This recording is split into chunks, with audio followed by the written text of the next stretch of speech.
Welcome to the Year of the Movie podcast, the podcast where we talk about movies from the year of the movie 2023. That was a fun one. I put a little stank into it. We're your hosts. You're stanky hosts. And we started this podcast because 2023 was kind of a goofy, wild year for movies. You had really good movies, like 80 for Brady, 60, Strays, 65. 65, 85 for Brady. And then you had like whatever movies like Oppenheimer or Barbie or Whatever. Holdovers. And then there's like strikes, I guess, that were ongoing. Yeah. It was kind of just a weird year. Quirky. For the movie. Yeah. If you like this podcast, please consider supporting us on Patreon, reviewing and rating wherever you listen to your audio podcasts, and following us on Instagram, as well as going to YouTube, hitting subscribe, ringing that bell, hitting that like button. We need the engagement. You can follow us on Instagram as long as you follow us on YouTube. Yeah. It's a conditional. Yeah. It's not private. It's just like on a merit-based system. But today we're talking about none of the movies that I've listed. That's true. A movie that I don't think we've even talked about. Correct. Like even in reference of like, we'll have to talk about that one day, or Yeah. this is a movie that came out this year. I don't think it's ever been mentioned on this channel. It's been a real sleeper hit. It was a sleeper. It was a real sleeper. Yeah. Under the radar. It came out. It was a movie. Because it's a Netflix movie. Yes.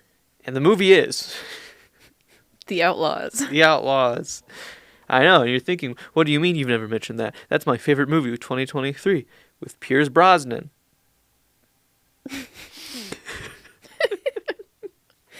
Yeah, it's also not to be confused with the 2021 movie also called The Outlaws. This is OUT-LAWS. Because this is a play on words. And it's completely different. Yeah. The synopsis of the 2023 Outlaws is a straight-laced bank manager about to marry the love of his life. When his bank is held up by the infamous ghost bandits during his wedding week, he believes his future in-laws, who just arrived in town, are the infamous outlaws. Do you get it? Like in-laws. But they're outlaws? Because they're criminals, but they're his parents of his wife. Yeah. So they're... Okay, so in-laws are... So In-N-Out is a burger chain. What were your first impressions when you heard about this movie? I thought it would just, kind of be a dumb, fun movie. Mm-hmm. I like Pierce Brosnan. Mm-hmm. I can get behind Adam Devine in certain cases. Mm-hmm. And so I figured, hey, why not? Yeah. I like dumb action comedy of regular civilian gets thrown into the midst of crime or the stopping of crime. That's true. You do like that genre. Mm-hmm. Yeah.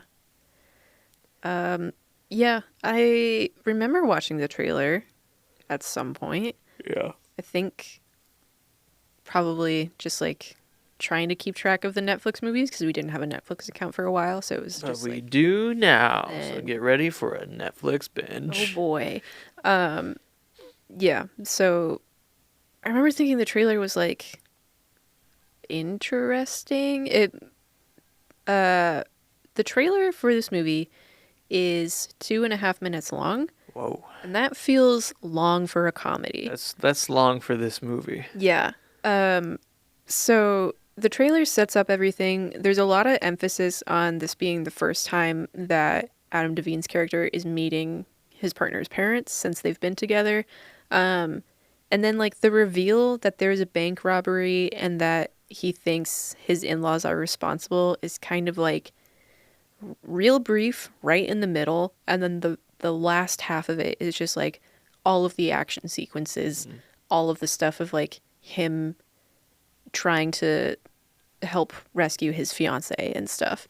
And it makes it seem like there is a bigger character arc than I think what the movie delivers on. Yeah. Of like, because I feel like there's stuff in it where they mention like these parents are like cool. They're not like the other in-laws. They're fun old people, and then this Still do cocaine. yeah, and then Adam Devine is just like he wears socks with his sandals type of vibe. He does arts and crafts. Yeah. He likes to bake. He's incredibly enthusiastic.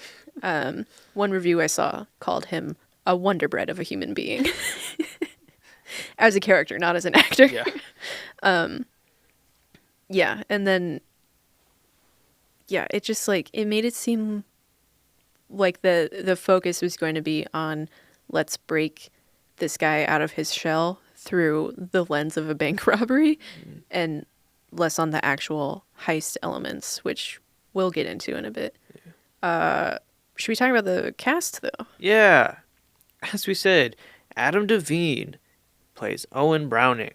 Pierce Brosnan plays Billy McDermott. Ellen Barkin is Lily McDermott. Nina Dobrev is Parker McDermott. Michael Rooker is Agent Oldham. Porna Yaganathan as Rehan. Zakarian? They never really say her last name. Yeah, I didn't realize she had a last name. Yeah. World building. Richard Kind as Neil Browning. Julie Haggerty as Margie Browning. Blake Anderson as Cousin RJ. Lauren Lapkus as Phoebe King. Lil Ray Howery as Tyree. He doesn't have a last name. He doesn't. Not world building. Lacey Mosley as Marisol. Also no last name. Other cast includes Dean Winters, Betsy Sodaro, and then Sonny and Jackie Sandler. Yes, the Sandlers are all over this movie. We'll get to that in production facts. But Jackie Sandler is Adam Sandler's wife. She was the other bakery owner. Okay. And then Sonny Is the daughter? is like one of the cousins that's at that family dinner. Yeah. Yeah. So Owen is our main character. Billy and Lily McDermott, which they never really say Lily's name that often, so I didn't process that it was Billy and Lily for a while until I was reading stuff about Oh, I did. the movie. Okay. Yeah, they said, yeah. It just flew over my head for what I was paying attention to. Parker is Owen's fiance. Agent Oldham is a FBI agent. Rehan is a crime lady boss. A criminal? Like that was one of the issues that I had. Neil and Margie are Owen's parents. Just delightful. Great character acting from them. Cousin RJ is Owen's cousin. Phoebe King is another bank manager, and then Tyree and Marisol work at the bank. It's a pretty good cast for this movie, I think. Dean Winters is also another bank manager. Yes. Yeah. Wasted potential in that He barely in this movie. For the hairpiece that they gave him, no close-ups on that man. Wild. And then Betsy Sodaro is also very briefly in this movie, but she's great. She's in Ghosts, and she's been on various Dropout things. So what was she in? She was the other baker. She was like the actual chef. Oh, right. She was the chef, and then Jackie Sandler is like the sister. The diva. The diva of the vegan diva. Yeah. Whatever. Yeah. The plot breakdown. I know there's stuff that I left out of this. Whatever. So if I skip over something important, then let me know. Can you tell that we're excited about this movie? So here's the thing. We had a headache when we turned this movie on, so I listened to the first half hour, and then opened my eyes at certain parts. Yeah. And honestly, that's fine. This movie I enjoyed. This is a Netflix background movie. Yeah. And we know that going into it. Okay, so the plot. Owen and Parker are preparing for their upcoming wedding. Owen is a wholesome, enthusiastic guy, showing his fiancée a model he made of their seating chart with various action figures. Parker asks Owen if they have room at his parents' table for 2 more, telling him that her parents are coming. Owen is psyched to finally meet Parker's parents. They've been living with a remote tribe in the Amazon this whole time. Owen goes to work, as he's a bank manager, and he talks to his coworkers / friends Tyree and Marisol about Parker's parents. They tell him it's weird he hasn't met them yet, and they're skeptical about things going well. Owen isn't worried, says he always has great chemistry with parents. He says, the only chemistry that I have better than parents is with grandparents. Yeah. He's that kind of guy. Yeah.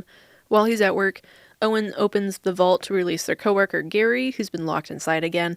They highlight the state-of-the-art security system and point out that every vault has an emergency escape hatch, which Gary is never able to find. Owen talks to his parents, sharing his excitement about Parker's parents visiting. His parents are anxious and judgmental, repeatedly asking who misses their own daughter's wedding, and they also assume that Parker is a stripper, not a yoga instructor, even though they've been told repeatedly what she does for work. At some point around here, they also get dinner with Owen's family, introducing other characters like his cousin RJ.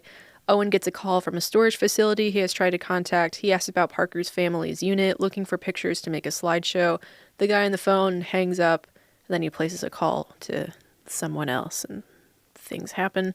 Owen arrives home from work one day, talking to Parker on the phone as he carries in groceries. They hang up, and he starts singing a goofy song about having sex that night. He's startled when he turns around and two people are in his kitchen. He attacks, but is quickly overpowered, and the two tell him to calm down. They're Parker's parents, Billy and Lily McDermott.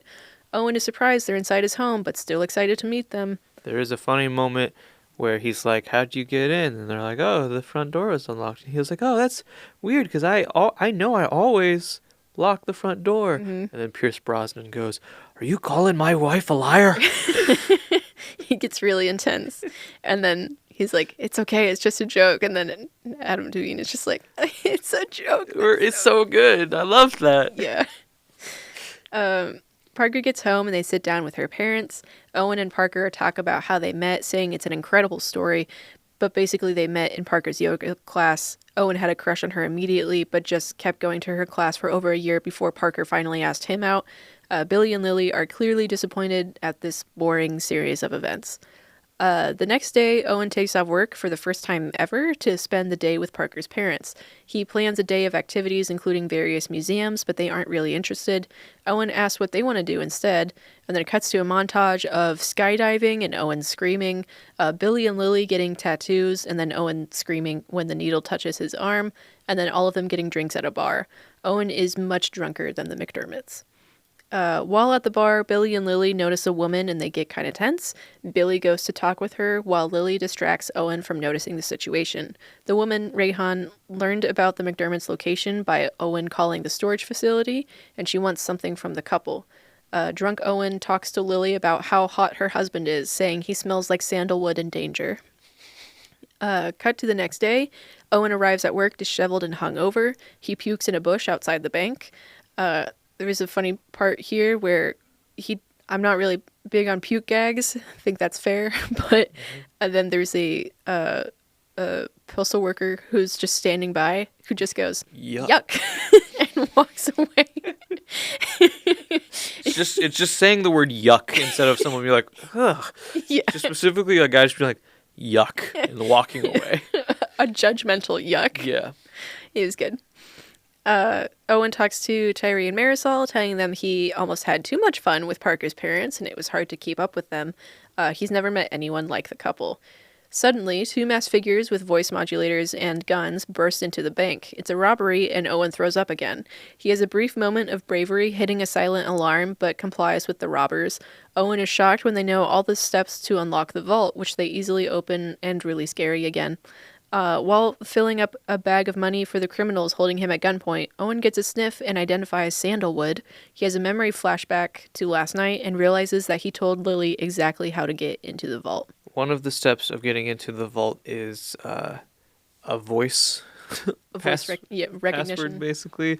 But it's specifically Owen saying, "She left me roses by the stairs." In that nasally voice. Yeah. Like he even like says like you have to get a little nasally with it. The robbers get away, and Owen is shocked about the events and his suspicions. The FBI agent, Oldham, is also suspicious of Owen's involvement because of how easily they got into the vault. Oldham believes the infamous duo, the Ghost Bandits, were behind the robbery. Owen bursts into tears, so they leave him alone for now. At home, Lily and Billy surprise Parker and Owen with a brand new sports car. It's a muscle car. Sure. A brand new car. It clearly doesn't match either of their personalities, but Owen pretends to be excited anyway. This felt like a weird... It's a Dodge Hellcat. Sure. This felt like a weird, unresolved thing. Like they were... Were they trying to get him to break out of his shell? Or like... Were they just trying to give him a vehicle so they could plant evidence later? I think a little bit of both. They were trying to make him cooler. Yeah. And also they planted some evidence. Or Billy did. Pierce Brosnan did. Yeah. But we're getting ahead of ourselves. So Owen tells his parents about his suspicions and asks them to do their regular thing of asking wildly inappropriate questions in public. They all get dinner together, and although the Brownings ask if the McDermotts have ever committed felonies, they all end up friends at the end of the night. Owen also learns his mom used to attend orgies, so he's had a rough day. Yep. Owen decides to follow the McDermotts. They lead him to Rayhan's house, and he learns that they stole money from her years ago, and she wants to be repaid. They were a trio, and Rayhan's job was making the money clean, or like making it legit. And then one point Lily just says like she started getting wild. And that's all the explanation of like why they betrayed Rayhan, but they basically decided to cut her off for their own safety. Yep. To protect Parker, and that's why they ran off with $1 million. Yeah, so she wants to be repaid. They gave her the $1 million that they stole from Owen's bank, but Rayhan is demanding $5 million by the end of the week, or else she'll kill Parker. On the way home, Owen is pulled over by Agent Oldham. The agent searches the car, finding the masks and voice modulators the robbers used.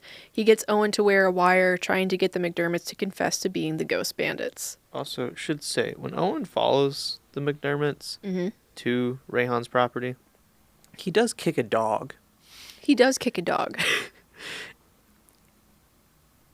And there's only been one other time where I have thought that kicking a dog was funny in a movie. And I can't... It's Jack Black kicks a dog off a bridge. I cannot remember what movie that is. It's just a documentary.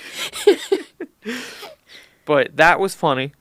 And this was also kind of funny because they make it so quick. They make it seem like there are some like big dogs on the property that will chase him. Yeah. But then like he's sneaking around, and then it's basically quick shot of tiny little dog, and then he just immediately kicks it. Yeah. And like just punts it into a bush. And then he's immediately like, "Oh my god, I'm so sorry." And then he gets chased by a herd of little dogs. Yeah. And dog violence isn't funny. Except when Jack Black or Adam Devine.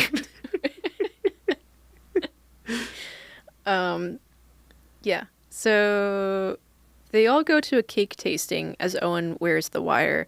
It's Anchorman. Sorry. Okay. Before this, then like he had tried to tell Parker that he thought her parents were criminals, and she's like, "No, there's something wrong with you. They've just been living in the Amazon, and that's why they're remote." She said like they have big personalities, and that's why I was nervous about you meeting them, but they're not bad people and that kind of stuff. And then I forget how, but for some reason he has to lie to her and say like their baker died, so they have to find a new bakery. So that's why they go to a cake tasting like the week of their wedding. He was on the phone, I think, with Lil Ray Howery. Tyree. I mean, Tyree is but it's like the actor's name. And then Parker walked in, and then he hung up, and then she was like, "Who is that?" And he was like, the baker had to cancel." And then she's like, "Oh, what? That's messed up." Like What happened? Yeah, and then he's like, he died. Got kicked in the chest by a horse. And his heart exploded. Yeah. And then she leaves the room after they talk, and then he calls the bakery, and he's like, "Hi, I have to cancel an order. My fiance got kicked in the chest by a horse." So they all go to a cake tasting as Owen wears the wire. There's a big action sequence as Rayhan and her crew show up to the bakery, taking Parker hostage. And then she's like, "Owen was right? What?" The McDermotts chase after them, and Owen is fired up to rescue his fiancée. He agrees to help his in-laws rob banks so they can raise the $5 million to trade for Parker. Owen uses his bank manager knowledge to create a list of the best banks to rob. he switches pretty quickly to like, I think these are criminals, to like, I'm willing to do whatever to get her back. And that makes Lily at least respect him more. Yep. Yeah. So they decide on a target, and the group holds up another bank. Owen is dressed up like Shrek while they do this. He said he needed a disguise because the Ghost Bandits have disguises, and his disguise is Shrek because it's his favorite movie. Yeah. And there's a really goofy scene, and he says it in a way like a child, and he's like, "Yo, Shrek's my favorite character." It's when they're at the tattoo parlor where he's like, "What's your guys' favorite Shrek character?" Mine is Shrek. Yeah. Yeah, he's dressed up like Shrek. Lily and Billy get the money out while Owen has to point a fake gun at the hostages. Billy doesn't trust him with a real one, so he gives him a water gun. And then Owen fights a guy who tries to stop them, but then the man has a heart attack during their fight, and then Owen ends up giving the man CPR instead, and everyone applauds. Yeah. Owen then rescues Lily and Billy from a standoff with security guards outside. They take an armored car with the money. They get chased by cops, and then Owen loses them by driving through a cemetery. And this is like the huge action sequence of the movie. Yeah. In the process, the money flew out the back of the armored car, so the whole robbery was pointless. They regroup, and Owen says they have to go after the top bank in the area. He had previously discouraged them from targeting this bank because the manager, Phoebe, takes security super seriously. Owen has a plan to get inside, but needs an exit strategy that distracts the cops. The McDermotts say they have that covered. Part of this plan involves telling Owen's parents he's being forced to hold up a bank and asking them not to tell Agent Oldham. They immediately tell him. Owen easily gets access to the bank by telling Phoebe he's a terrible manager and needs to see how a real bank handles security. She repeatedly calls him a moron. She makes him make turkey noises or something. And then she leads him inside the vault. Lily and Billy hold up the bank en masse again. Owen tells Phoebe he's scared, and then he locks himself inside the vault. Once inside, he collects the money and lets himself out with the emergency hatch. And he says something like, "How can Gary never find this?" Agent Oldham arrives at the bank with Owen's parents, and he sees the McDermotts driving away. He follows them away from the bank. Meanwhile, Owen gets his cousin RJ to drive him to Rayhan with the money. He gives Rayhan the ransom, and she says she's going to kill him and Parker anyway. Owen pulls out a gun to defend himself, which he isn't sure if it's real or not. Billy told him it was a real gun, and then he sees water on the side of it, and he's like, "Oh man, it's another water gun?" But then the gun goes off, and it accidentally sends off a chain reaction, killing Rayhan and her men. Yep. So it was real. Which early on in this movie I said, do you think this normal guy who's super nice and kind ends up killing someone by the end of this? And we said yes. And then it's not murder, but he does not process the deaths at all. Just goes right on by. He's cool with it. Parker's parents show up, and they tell her they're sorry for not coming clean about being bank robbers. They had stayed away from her for so long to keep her safe, but it meant not being a part of her life. Owen, Parker, and RJ get away, and the cops show up to arrest the McDermotts. It cuts to Phoebe leading the cops into the vault, and we see Owen got back inside to replace the money and acts scared, hiding his involvement. Cut to Owen and Parker's wedding, and they're being introduced as an official couple for the first time. They head to the dance floor and are surprised to see Billy and Lily. They're both handcuffed to Agent Oldham, who says they can have one dance and one slice of cake before going to prison. They all dance together, getting tangled up in the handcuffs. One of Owen's coworkers watches, pointing out these people held her up at gunpoint days ago. And she was like, "This is messed up." Yeah. She's like, she's doing it in a tone of like, "Isn't that nice?" She's like, "These people held me up at gunpoint days ago. That's really messed up." Yeah. And then Owen's parents are also like, it's nice that they could show up to their daughter's wedding. And then during the credits, we see Owen giving his in-laws a piece of cake. He subtly lets them know he put a paperclip in there for them to break out. But he's not subtle about it. He's not subtle. He's like, watch your teeth. Yeah. You didn't want to bite down on something. They're like, got it, bud, thanks. And he's like, because I put a paperclip in there.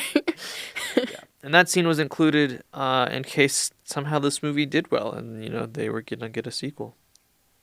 You never know. Yeah. So things that stuck out. Uh-huh. Yeah. The first half hour, setting everything up. Again, I wasn't in the best of headspaces to watch this or to give it a chance, but it's kind of boring and predictable. Yeah. This is always my least favorite part of these type of movies, where like probably seen the trailer beforehand, so like I know what it's not really a twist. Yeah. It's just kind of a slog to get through the setup that everyone knows is going to be immediately destroyed for the plot of the movie to happen. So it's kind of eh. Yeah. There were funny line reads, Yeah. but The characters are established pretty well Yeah. during this time, and it's like it's clear that like Owen and Parker are boring, but they love each other, and they're very different from her parents. they're both nerds. They're both nerds. They quoted like He-Man at Yeah. each other. And they're just like cool with their suburbia life, basically. And Parker's parents don't really, they don't support their lifestyle, but they end up, you know, being happy for their daughter by the end of it. I was confused on how much time is passing through the whole movie. I think it's supposed to be a week based on the synopsis. Yeah, it seems like it's all within a week. Yeah. It wasn't really a huge factor. I was just like, when I was going through the breakdown, then I was like, is this supposed to be the same day? Is this a separate day? Whatever. Yeah. But they keep saying like Friday is the deadline for the money because they're getting married on Saturday. And yeah, I was just confused on like when things were happening beforehand. It's a pretty straightforward plot with big gags and stunts. I definitely thought there would be more of a Owen character arc of put him in an extreme situation to break him out of his shell. And they kind of hint at that stuff where it's just like, but it's mostly just like the way that Parker looks at him at the end where she's like, you did all that? Yeah. Whoa. And there's just like by the end of it, it's like, or at the wedding, it's pretty clear like he's going to go back to how he is. So, not that he needs to commit more bank robberies, you know? No. But, yeah. I do think the performances are pretty good. For what this movie is, I agree. I think Nina Dobrev's character was not a person. Yeah. There just wasn't anything real there. It was basically just she's a yoga instructor and then she gets kidnapped. Yeah. So like that was a bit of a bummer. They didn't really give her much to do because she gets kidnapped. But then like I also thought like when her parents would visit that like there would be more discussion of like she used to have a like wild and crazy life before she met Owen or something, just because of the people that raised her. Yeah, I figured that she would have known about her parents. Yeah. That was my prediction. And then it was kind of boring that didn't happen. Yeah. I think Michael Rooker was the wrong choice for that character. Really? I like Michael Rooker, but like him playing an FBI agent just didn't quite feel right to me. Especially that kind of FBI agent. It is like FBI agent who isn't great at his job. Yeah. Or like they give him backstory things because like a thing I didn't include in here was like he in his interrogation of Owen, then he says like I've been hunting after the ghost bandits my entire career and like my wife Cheryl left me because of it and now she's in Florida with her stupid boyfriend and his perfect body or something. And then at the end of it, then part of the reason why he lets them go to Parker's wedding is because they somehow know Cheryl and that they got them reunited. Something, yeah. Yeah. Yeah, I don't know. The character was a bit bumbly, the fool type, and Michael Rooker just wasn't. He's too intense for that. He's too intense, and like even as Yondu, he's not a fool. Yeah. He's, swashbuckly. Rough around the edges. But yeah, so it just didn't quite hit for me. And overall, I thought this movie was funny, Mm-hmm. but kind of hollow. Yeah. And the humor wasn't enough to keep it elevated. Mm-hmm. The story just was not. There were definitely bright spots with it. Owen's parents, for sure, Yeah. like we mentioned. They're like, I think they're honestly in this movie too much Probably. for their role. Yep. But, I mean, Richard Kind, for sure. Love Richard Kind. Great. What is her name? The woman that plays Margie, Julie Haggerty. She was in the Alison Brie Dave Franco movie. That was like the second thing that we Oh. watched on this podcast. She was the mom in that as well. Somebody I used to know. Yep. Yeah. Yes. Forgot about that. But her voice of just like, she's always very Yeah.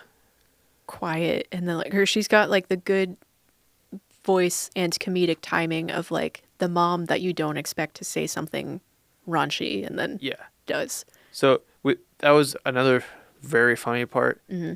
When it was revealed that she used to participate in orgies. Mm-hmm. And when you first learn about it, it seems like it was before she met her husband. Yeah. Then- Because she phrases it as like before I was pregnant with Owen or something. Yeah. Yeah. And then she also says like there's a football player, I don't remember who, I can't remember that his was name. participating in the orgies, and like she saw him and experienced him. Yeah. But then also Michael Rooker, his character, Mm-hmm. also reveals the same thing. Was his name, that football player's name gets brought up again, and he's like, oh, that guy, I met him at an orgy one time. He's big. Yeah. And then Richard Kind, Mm-hmm. right? Yeah. Okay, my brain's dead right now. Richard Kind says, I wouldn't know. I was in the car. Yeah. And it's such a quiet delivery. Yeah. I don't really like pay that much attention to it. We don't get a reaction shot of the other two. Yeah. It's just I was in the car, and then it cuts to a different scene. It's just like, There's moments like that where it's like, that's so good. yeah, but like it's not They enough. don't do anything else with it. Yeah. Yeah. That's how I feel about this movie pretty much. Is it's got some bright points, and some of the stuff is impressive. The technical stuff of the cemetery shot is interesting. But yeah, it's just something at the core is missing. Yeah. Anything else before production facts? I think we're good to go on. So this was released July 7th, 2023 on Netflix. It's got an hour, 35-minute runtime, and it's rated R. It's got a whopping 22% tomato meter with a 35% popcorn meter, which I honestly thought the popcorn meter would be higher. Yeah. But yeah. And then it's got a 36 out of 100 from Metacritic and a 5.4 out of 10 on IMDb.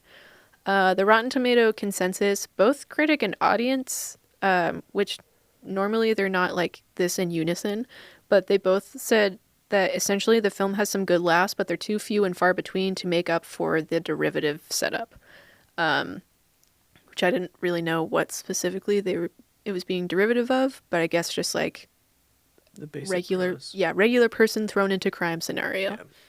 And then the Hollywood Reporter there's a quote from them that says, "There's a good story at the heart of The Outlaws about Parker coming to terms with her family's long criminal history, but that's more or less tossed aside in favor of all the nonstop gags in a film that starts off like Meet the Parents and ends like a goofier The Expendables, some excessive violence included." And I feel like that is true. If they specify that Parker doesn't know about her parents, and I feel like that needs more of a payoff than what this movie gives it. The budget, according to the Hollywood Reporter, is $47 million. Feels excessive. Star power. Yeah. And then as far as streaming numbers go, it premiered at number 1 the week of its release. And then at the end of its second week, it had 28.6 million views. So it like stayed at number 1. And I think like the number 2 on Netflix was somewhere around like 6 million views or something. So people watched this movie when it came out. I thought it was funny that there was a article from Tech Radar around this time titled "The Outlaws is still Netflix's number 1 most watched movie this week, but you should watch number 3 instead." Can you guess what number 3 was?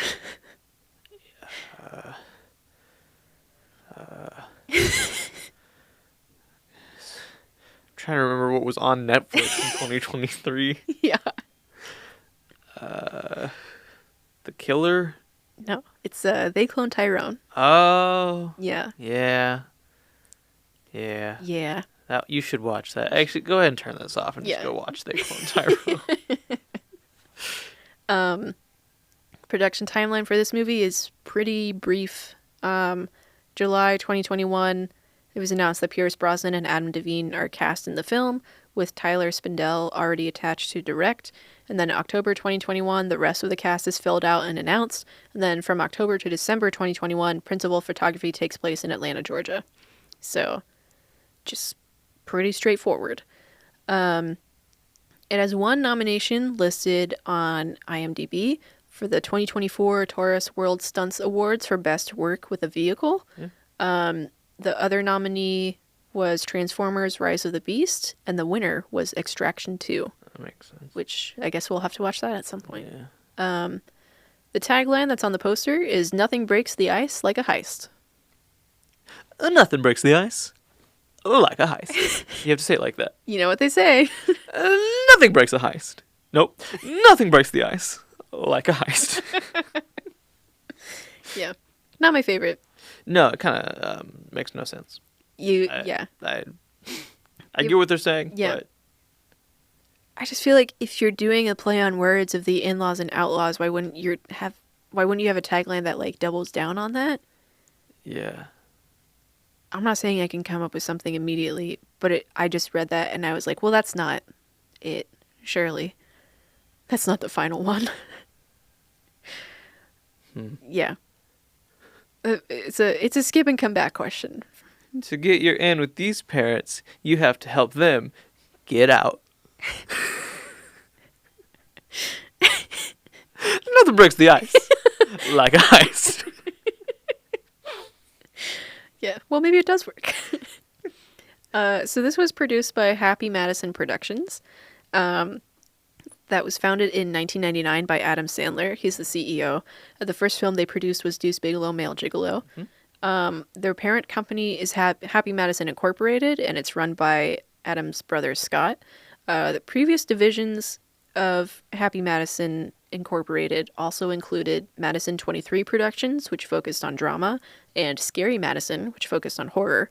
Both of those divisions ended in 2009, and they only produced like 3 movies between them. So short-lived.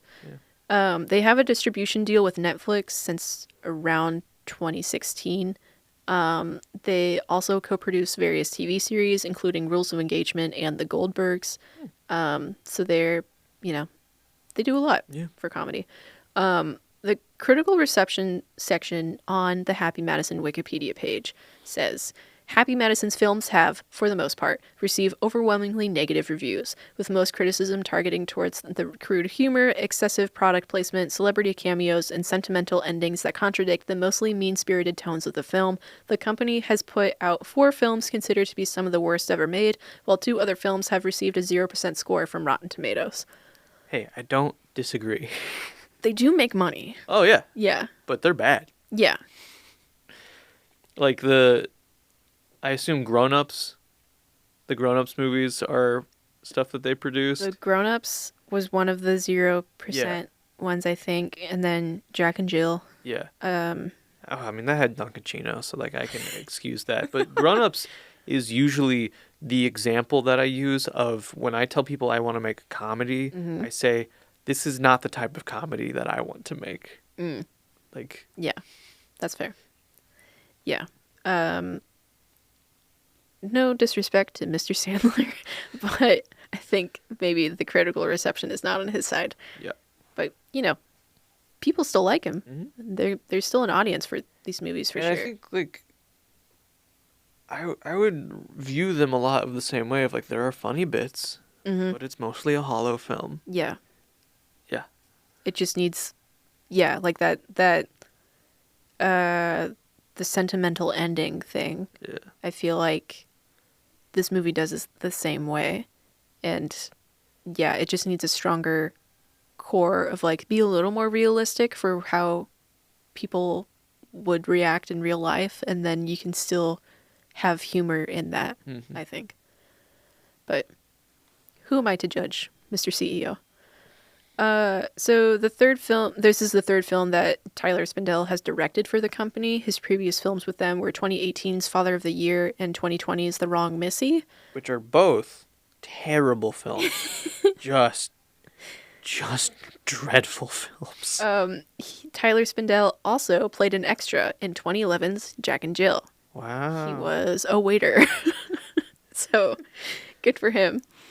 It looks like he also directed this new Amy Schumer movie, Kinda Pregnant. So, Oh, yeah. guys. He's got a niche. Yep. So, they had very strict safety protocols on set with the guns. Well, that's good. Yeah, because this film shot around the time of the Rust incident, because that was also 2021. So Adam Devine, he was also a producer on this movie too, so he was pretty involved with stuff. But he said that the armorer came up to him between every take to remind him that he was still using a water gun. Good. And then like they were very cautious with all of the realistic looking weapons and everything. Yeah. They were very safety conscious the entire time. So that's good. Yeah.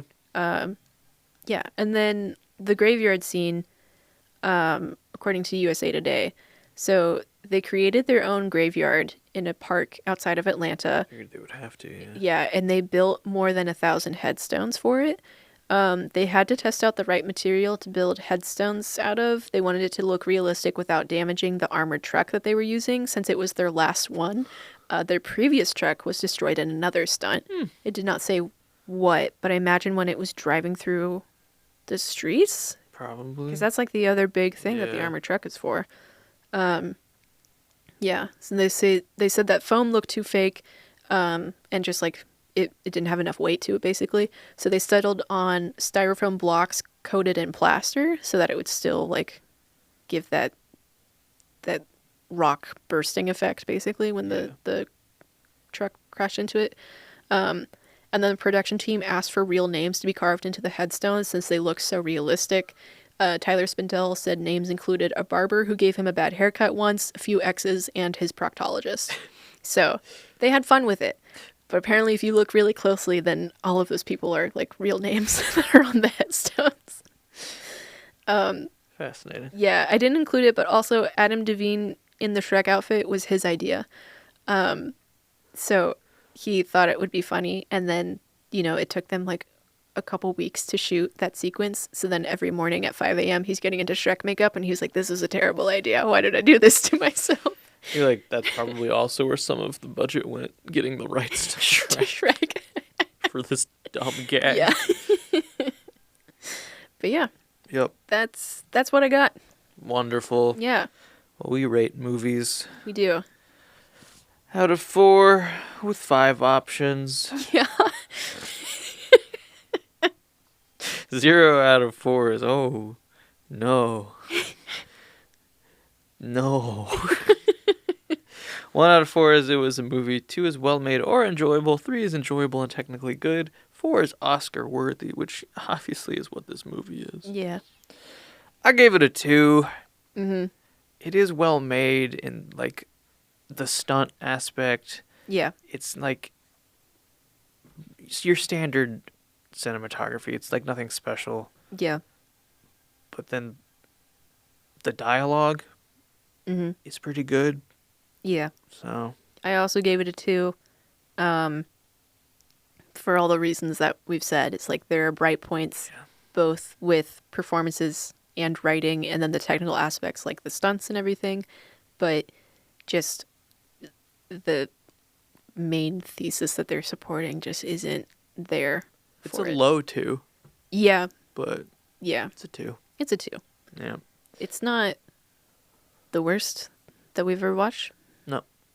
And that's all you can ask for. Yep. Other movies that we've watched recently. I've watched some things, but together we watched the movie Gunpowder Milkshake. That's true. Which is another, just, it's more like,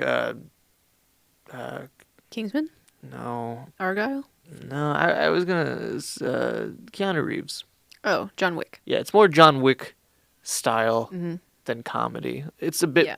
bit more comedic than John Wick. The world is comedic, if that makes sense. Yeah. Of just like, it's like, I don't want to say it's Wes Anderson-y, but like when it's like It's very stylized. that it's stylized and it's like a heightened reality of just like the diner that they meet at and the library that is a front for their armory and stuff is like, definitely not based in reality, not super under the radar in terms of like what a killing firm would actually go for, you would think. But yeah, enjoyable. I like that film. Also good performances. Yeah. Mm-hmm. Karen Gillian, Michelle Yeoh, Mm-hmm. Mr. Holdover. My brain is really dead right Paul Giamatti. now. Paul Giamatti. Angela Bassett.